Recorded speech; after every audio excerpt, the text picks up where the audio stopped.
election, 7 out of 7 swing states, the House and the Senate. And they want results. And those results are being thwarted by a government shutdown and, more generally, by this crazy filibuster rule. Why wouldn't we get rid of it now and actually pass the reform that the country wants? And then let's be judged on that in the midterms and in 2028. And if it ends up not being good, then we'll pay the price. CrossroadsIRL.com. Most people don't understand the filibuster or how it works or why that's even a part of democracy.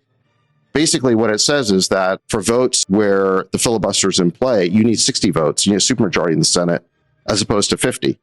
If you ask most people in the country what is democracy, they would say it's 50 plus 1 in the House, 50 plus 1 in the Senate, and the presidency. That's all you need.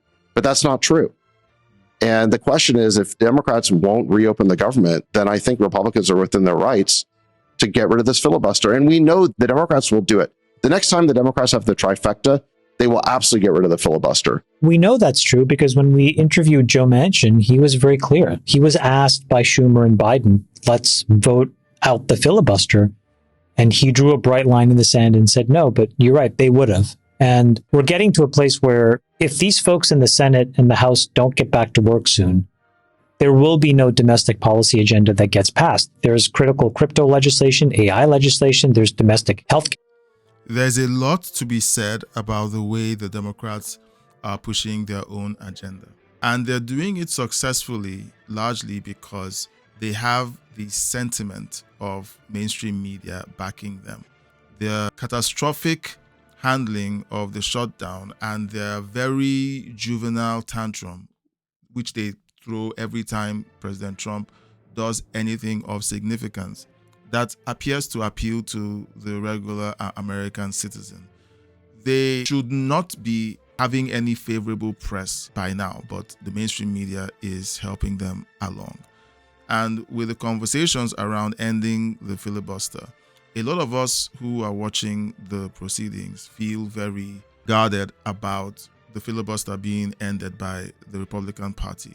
But when we do know that Democrats have repeatedly called for the end of the filibuster, especially whenever they appear to have the upper hand in Congress and in the Senate, it's very clear that they will do it the moment they have the opportunity, especially in these times whenever they appear to be in power or have the upper hand. They seem to wield that power aggressively, not caring what anyone thinks, because the general opinion of the people is being maneuvered or manipulated by their allies in mainstream media. Another legislation that has to have a chance to see the light of day. And so if you're not going to show up, then it doesn't leave many other options except to get rid of the filibuster. Now, that has all these downstream effects for when you're not in charge, right? Just because then it'll be a simple majority for the other team as well. Right. But you're right, Sachs. Like, we're getting to a point where there are 2 Democrats who are opposed to getting rid of the filibuster. It was Manchin and Sinema. They're now both gone. So the moderate Democrats are largely out of the caucus now. And if and when, because at some point the Democrats will at some point return to power, you know they're going to get rid of the filibuster. And here's the crazy thing. You can get rid of the filibuster with 50 votes in the Senate. I don't think people realize that. So basically, you've got this custom, because that's all it is a custom or convention or tradition in the Senate of having this filibuster vote. But the majority can just get rid of it. And the Democrats already said they're going to. All right, so it's not a constitutional provision. I assumed that the filibuster was a constitutional provision, but hearing that it's a tradition or a custom, more like a gentlemanly agreement between 2 people who are having a good faith engagement. I think the current rendition of the democratic process in the United States is long past the gentlemanly handshake and your word is your bond kind of agreement. The filibuster seems to have aged out with the switch in political ideology and expression in the United States. Let me know your thoughts in the comment section. I have just changed my mind. I was once saying the filibuster is a great tool to keep the majority group in check. But since it isn't written by the founding fathers into the Constitution, I thought it was a constitutional issue.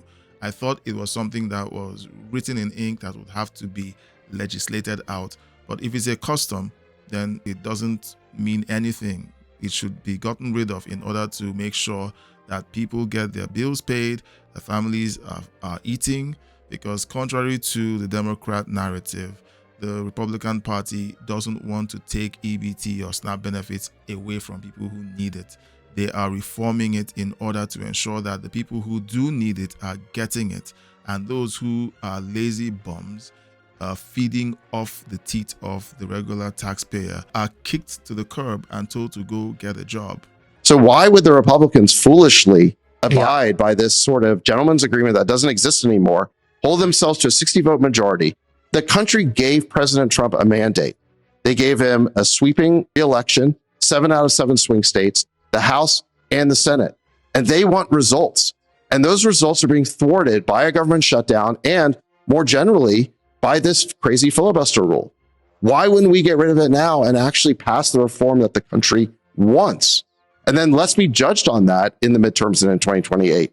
And if it ends up not being good, then we'll pay the price. Well, the argument that if we end the filibuster, that the Republican Party will be on the receiving end if the Democrats are in the majority in the future.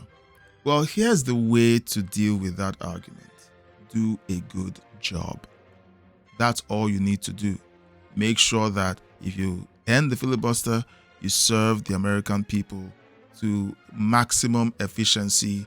Let them be happy with your party being in charge. And you know what? The other guys would never see a majority in the House or Senate ever again. Just do a good job. Stop self-owning. Stop making these foibles that should honestly be avoided. All of the infighting in the GOP should end. Of course, these are people with huge egos.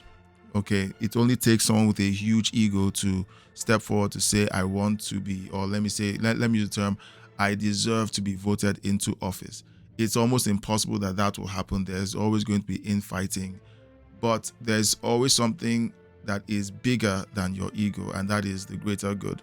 So ending the filibuster can only make sense if the GOP ensures that they do a good job for the American people.